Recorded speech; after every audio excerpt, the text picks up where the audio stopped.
quem não me conhece ainda, meu nome é Nice e sejam bem-vindos a mais um áudio aqui para o canal.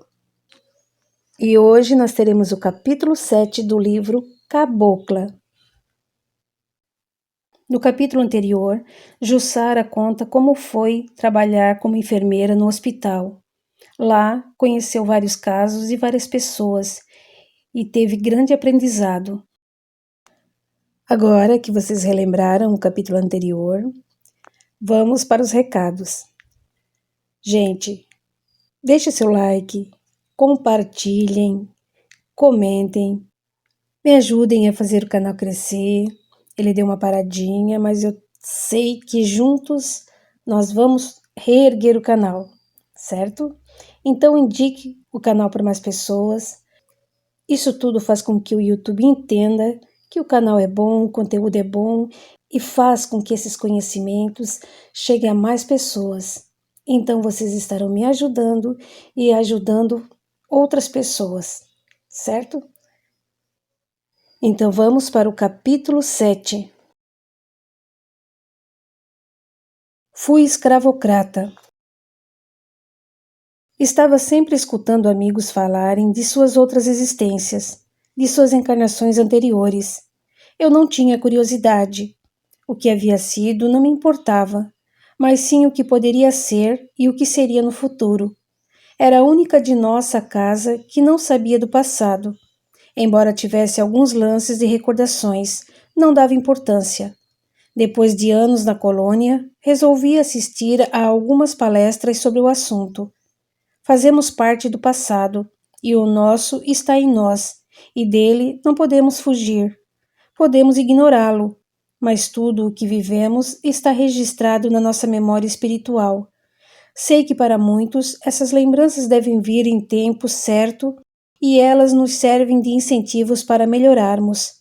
E recorda-se de várias maneiras, sozinhos, caso estejamos aptos para isso, ou com a ajuda de pessoas especializadas. Numa dessas palestras, sentou-se ao meu lado Maria dos Anjos, uma senhora que prestou muita atenção a tudo o que foi dito. Saímos comentando sobre o assunto e ela me disse: Cabocla, não quero lembrar minhas encarnações anteriores. Para mim, bastam as recordações desta, que já me doem muito. Percebendo que ela queria falar, convidei-a para nos sentarmos num banco do jardim. Maria dos Anjos pôs-se a contar sua história. Obrigada por querer me escutar. Contar a alguém minha vida me aliviará. Fui a terceira filha de um casal de comerciantes de uma cidade pitoresca de Portugal. Desde pequena, dei muito trabalho. Sempre fui exigente e gastadeira. Mocinha, quase levei meus pais à falência. Fazia muitas compras. Gostava de vestidos caros e de me exibir. Numa briga mais violenta com meu pai, saí do meu lar e fui para a casa de uma tia em uma cidade maior. Minha tia deixou claro que não estava gostando de me hospedar, mas não liguei. Tinha um plano: casar com um homem rico, e a ocasião chegou. Conheci numa festa um senhor bem mais velho que eu. Fazia 17 anos que morava no Brasil. Dono de terras, fora a Portugal querendo se casar. Tudo fiz para conquistá-lo. Minha tia preocupou-se. Maria dos Anjos, não se case. Você não sabe quem é ele, e não será fácil viver na colônia portuguesa na América. Lá é muito primitivo. Não quis saber de opiniões ou conselhos. Disse a ele que meus pais haviam morrido e um mês depois de nosso primeiro encontro, casamos. Vim para o Brasil toda esperançosa. Ficamos dias no Rio de Janeiro. Achei linda a cidade, mas a sociedade não era parecida com a de Portugal. Decepcionei-me ao ver a fazenda. Achei-a horrível e vivia resmungando. Nunca mais quis saber de meus pais e nem dos meus parentes. Mesmo tendo um marido rico, nunca pensei em ajudá-los. Para meu desespero, fiquei grávida e tive 3 filhos em curto espaço de tempo. Ia muito para nossa casa na cidadezinha perto da fazenda, sempre na esperança de viajar para a Europa. Viagem essa que meu esposo tinha prometido e que estava sempre adiando. Uma vez, Estando na cidade, um vendedor ambulante veio até minha casa vendendo quinquilharias. Achei-o lindo. Voltou outras vezes.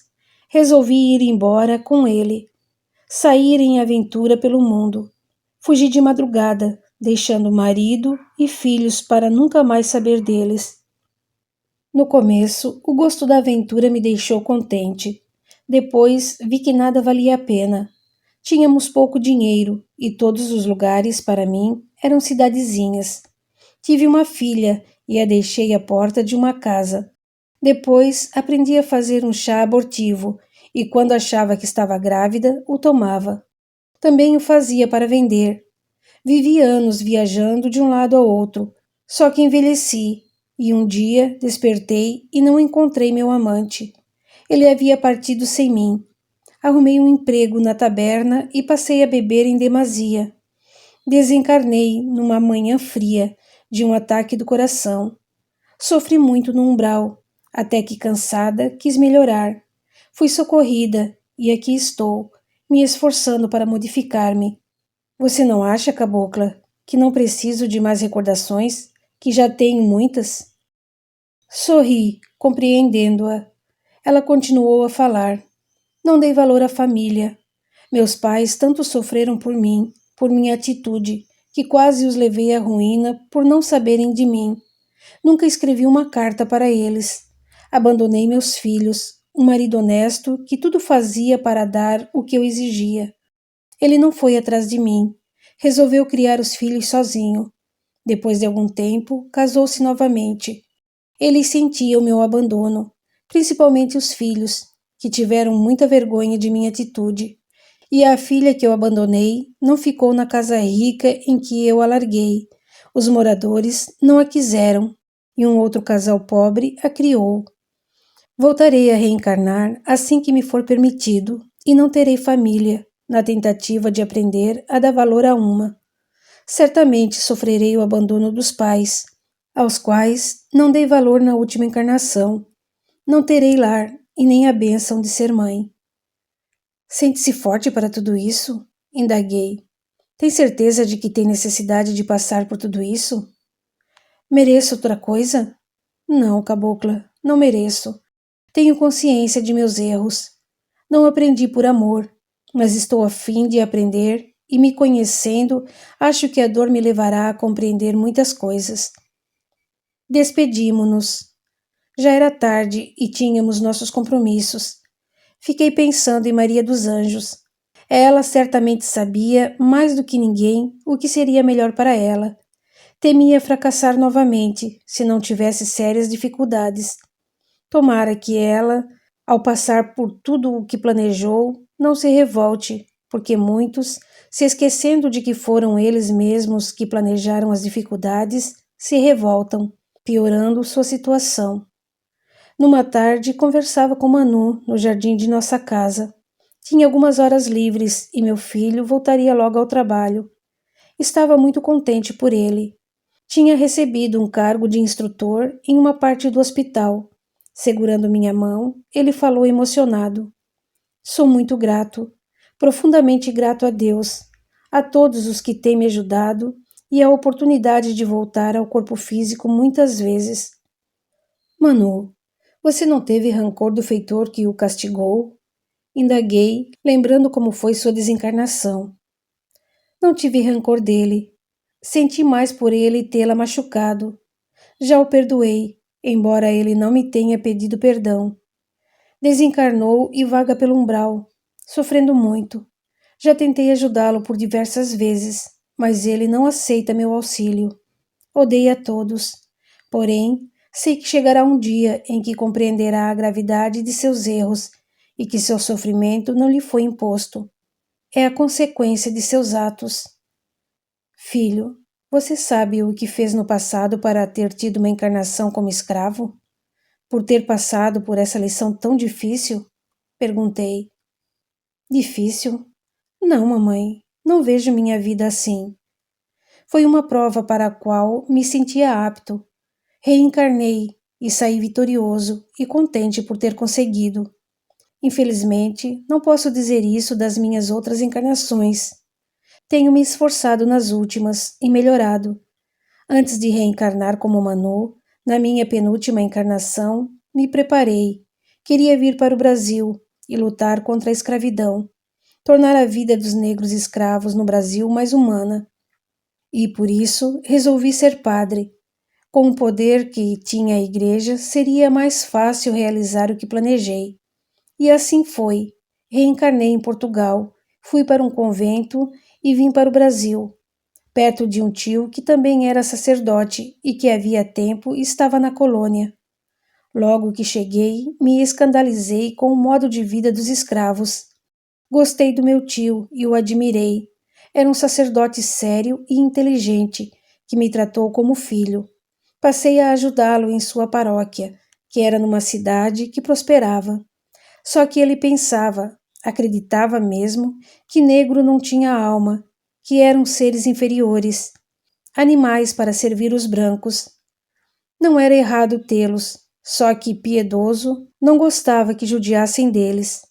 Todos os animais úteis devem ser bem tratados, dizia, mas é permitido castigá-los quando merecerem.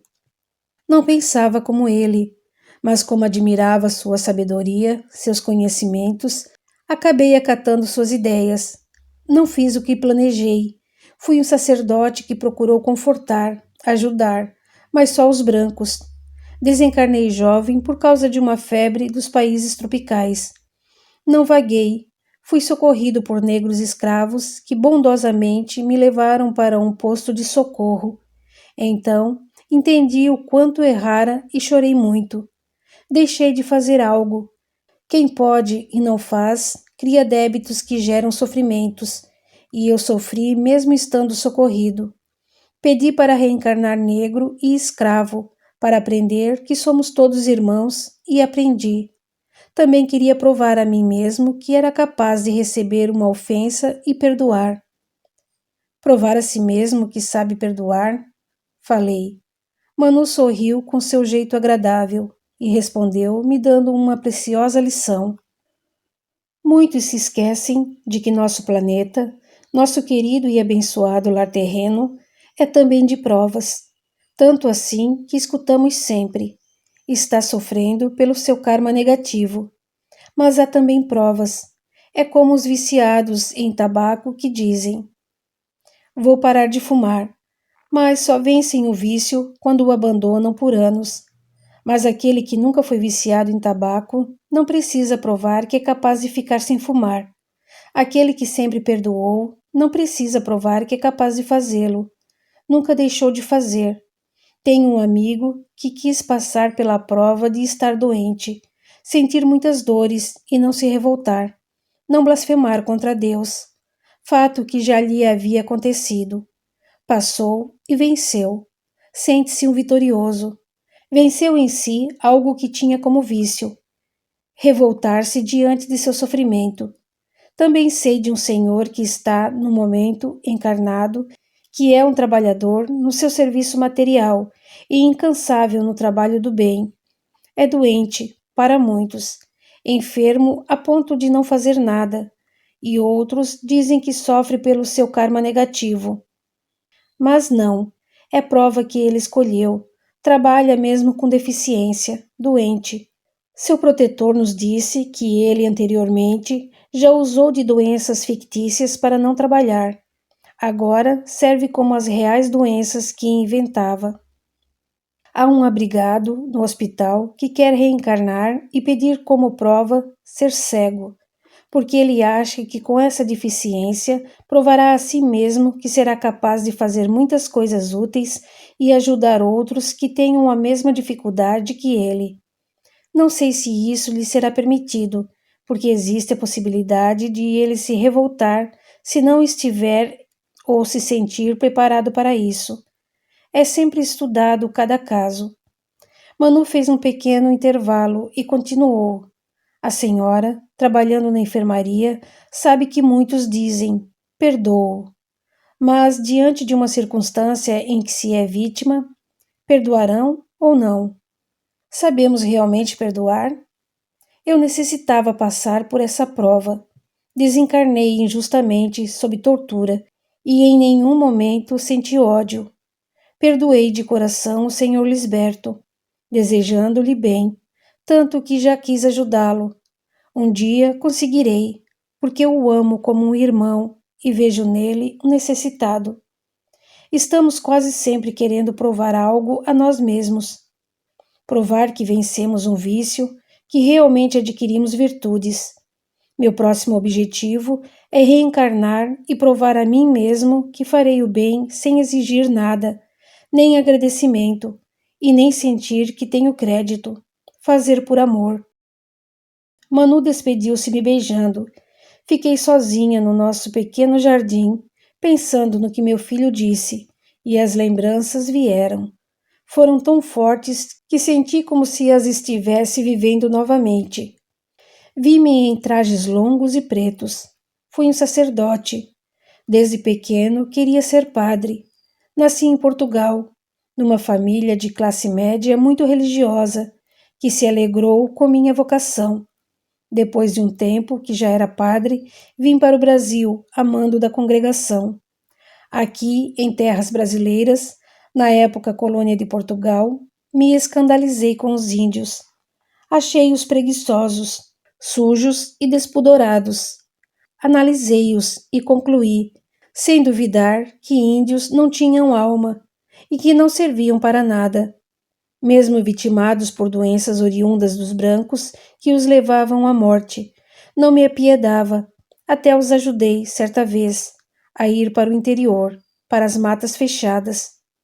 Havia escravidão. Acatei-a, pois acreditava que negros não tinham alma, como dizia a igreja. Se não tinham, eram animais, talvez mais aperfeiçoados, para servir os brancos. E nós, brancos, seus superiores, tínhamos necessidades deles para fazer da colônia um grande país. Amei essas terras assim que cheguei e tratei de ser um bom padre. No meu tempo livre, estava sempre lendo e estudando livros que trouxera comigo de Portugal. Uma vez, uma negra veio me pedir ajuda. Ela estava grávida. A criança era filha de um senhor, e a sinhá prometera mandar a criança para longe logo que nascesse. Ela chorou. Estranho, pensei. Tem sentimentos. É negra e mulher. Mas animais também gostam e cuidam com carinho de suas crias. Tive dó e a ajudei. Fiz a sinhá vendê-la para uma senhora que morava longe e que era boa para os escravos. Lá ela não iria se separar de seu filho. Ela me agradeceu chorando. Confesso que esse episódio me abalou, mas logo voltei a crer na igreja. Deus é justo. Não ia fazer um negro e escravo com alma para viver uma só vez na terra. Não tem alma e pronto. Só que achava que todos os animais tinham que ser bem tratados, mas que não era pecado matá-los, se assim fosse preciso. Não falava essas ideias abertamente, porque temia abusos, só para os que me indagavam, mas sempre frisava: trate bem seus animais, pois eles são mais úteis bem tratados e alimentados. Achava também que a mulher não tinha alma. Preferia pensar como os membros antigos da igreja, embora ela já tivesse em concílio afirmado que o sexo feminino a tinha. Eu preferia crer que não. Era outro ser inferior, que viera ao mundo só para servir os homens. Embora pensasse errado, vivi tentando ser bom sacerdote. Segui os mandamentos da igreja. Não tive vícios, nem amantes. Não fiz nada que a igreja pudesse abonar. Fui para minha congregação um excelente membro. Quando meu sobrinho, também padre, veio ficar comigo, achando-o sonhador, tudo fiz para que ele mudasse e acatasse minhas ideias. Ele desencarnou vítima de uma febre tropical. Senti muito. Já velho, fiquei doente por muito tempo, sendo bem cuidado por mulheres piedosas que gostavam de mim. Um dia, uma delas me disse: "O senhor sempre diz que mulher não tem alma. Acho que não tenho mesmo. Vim ao mundo para sofrer. Não devo ser filha de Deus." Pensando assim, cometi alguns pecados. Mas que me importa? Se não tenho alma, quando morrer irei acabar. Talvez seja melhor mesmo. Se não, poderia ir para o inferno. Não sei bem por que chorei ao escutar aquilo, e pela primeira vez cogitei que poderia estar equivocado. Lembrei-me de Maria, mãe de Jesus. Talvez só ela tivesse alma, e para que Jesus nascesse. Era um fato especial. Preferi não pensar nisso, mas passei a fazê-lo.